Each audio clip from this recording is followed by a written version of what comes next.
98/5 നമ്മളപ്പോൾ എങ്ങനെ ചെയ്യും?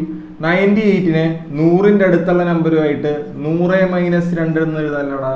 അപ്പൊ 100 - 2/5 ഇത് നമുക്ക് ചെയ്യാം ബൈനോമിയൽ തിയറം ഉപയോഗിച്ച് ചെയ്യാമല്ലോ. എളുപ്പമല്ലേ?